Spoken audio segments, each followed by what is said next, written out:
So the testing is challenging because we are kind of, in a way, testing ourselves, testing our own hypnosis. And why is this so important? Because testing is the way in which both unconscious resources, which the client has worked on the whole session, and conscious resources, which come out more when you start to bring in real life. When you start to say to someone, okay, well, someone yells at you, then what? That's more conscious than they have to think about, like, well, will I do if that happens? But they're still using their resource that they just developed. That's subconscious, right? So that's where you start to see that dovetailing of superconscious, subconscious, and um, conscious. And I advertise that on my discovery call. If you've taken that class, I say to people, what's really cool about my method is it's going to give you that integration of all the parts of yourself. Well, now you're starting to see, like, what do we really mean by that? Because we're really working with the unconscious, right? When we're doing the sessions, but not entirely, because the testing cycle is quite conscious. So the testing gives the client that combo effect of letting their conscious mind get in on the action, so to speak, while their unconscious is doing all of the solution-based work. So this is a way to shorten the experience for the client, right? Because as we all know, the problem with the human soul, the problem with people's, lives is that they are experiencing parts. That's the whole point of parts therapy is, well, there's a part of me that wants this, but there's a part of me that wants that. But if your conscious mind wants this and your subconscious mind wants that, and you leave the session, well, then you're still having a parts problem. So without integration of that, there is gonna be a need for more visits because we're still gonna have that problem of the conscious mind is not convinced, right? So this is important because I think we get kind of obsessed with the hypnosis. And I try to tell you not to even pay attention to the hypnosis because it's not important. But we all are because it's so special, it's so beautiful. Oh, look, there's the trance. Oh, look, there's the unconscious moment. That takes up all of our attention, right?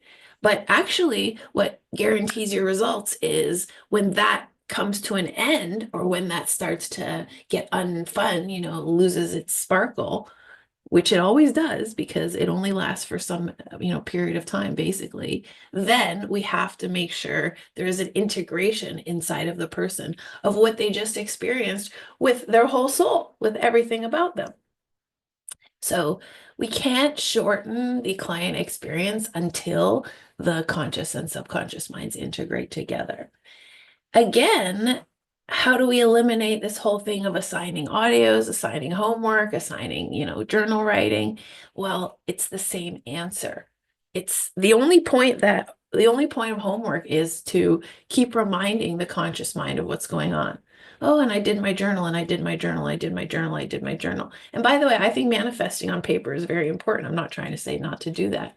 I'm just saying that in itself does not solve problems. So the way to eliminate the need to assign people to re-remind themselves and re-remind themselves is to allow the conscious mind to already understand that it has a job as it's related to the resources found in the session. So we eliminate the need for audios and homework by doing all of that work in the session. And I hope what you're realizing from working with me and taking my courses is it's so simple, right? It's so easy. There's nothing to do. At the same time, every minute counts and everything that's going on actually does matter quite a bit. So it's both. I really want to say that it's both. It's that it doesn't matter. There's no rush. There's no, timing. There's no pressure, blah, blah, blah. The usual shtick that I have given you 5,000 times.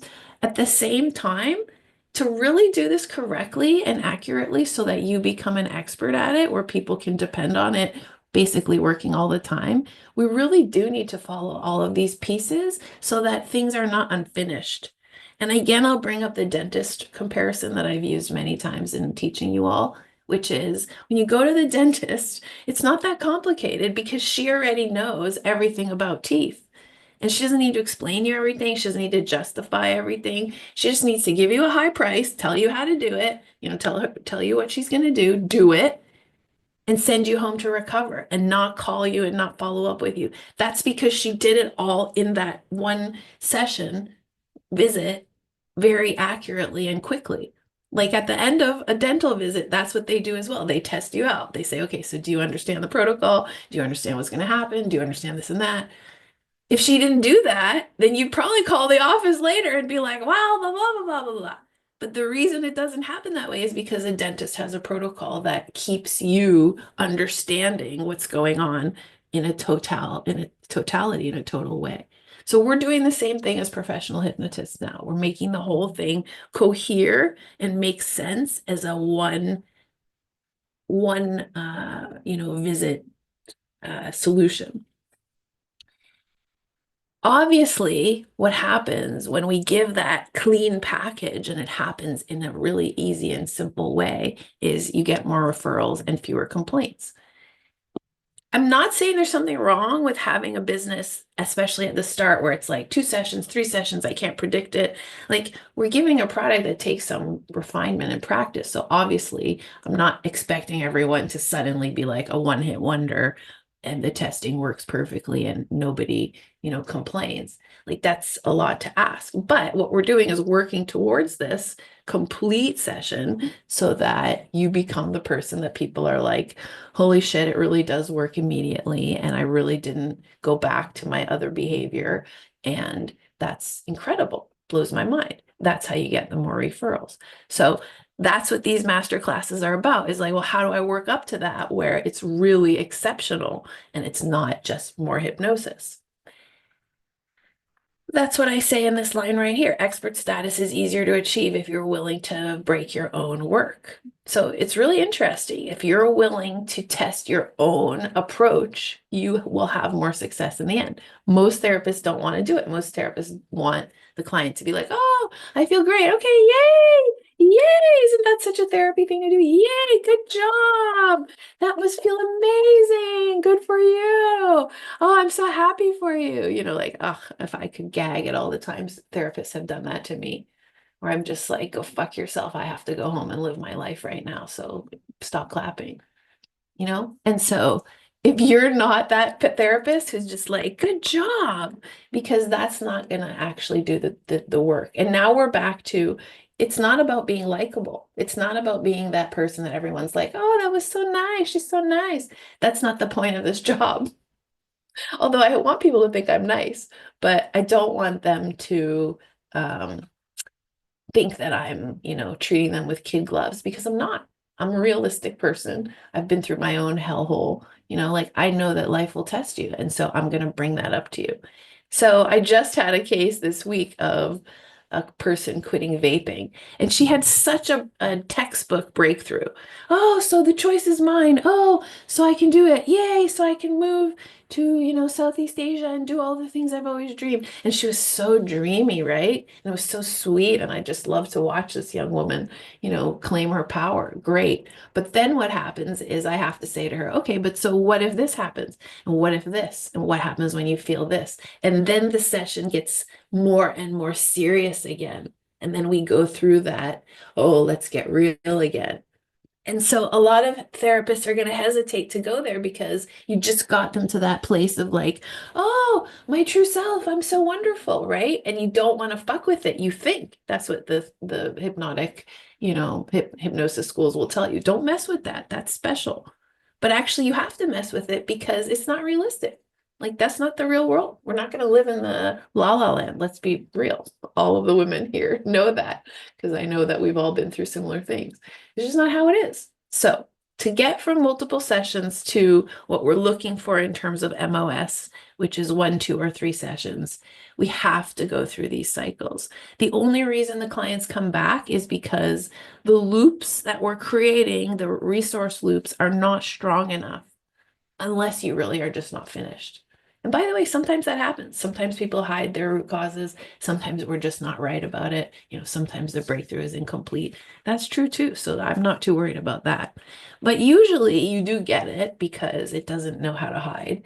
And then we haven't fully built up the resilience to that. So that's why people come back. So The testing cycle is to find out, where do I need to keep building? Where do I need to keep building the loop? Where is it unfinished? So I want to encourage you, even though obviously I'm saying multiple sessions to one session or two sessions or three, I'm talking about speed. I'm not like ignorant to the fact that that's what I'm saying. But at the same time, I don't want you to rush, because if you rush through that resilience building, you'll just have to start over the next time. It'll just create another session. So this is, I think, what explains why I do tend to run 2 hours with my sessions, because I'm a pretty resilient tester. I test for resilience pretty thoroughly.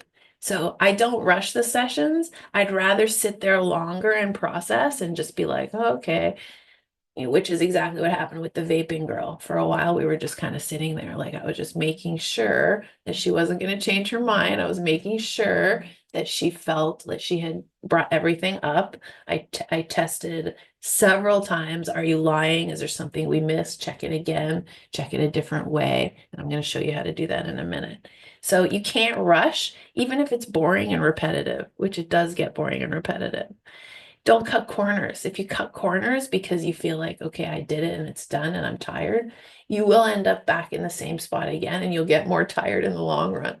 So again, you have to like persist through the whole session.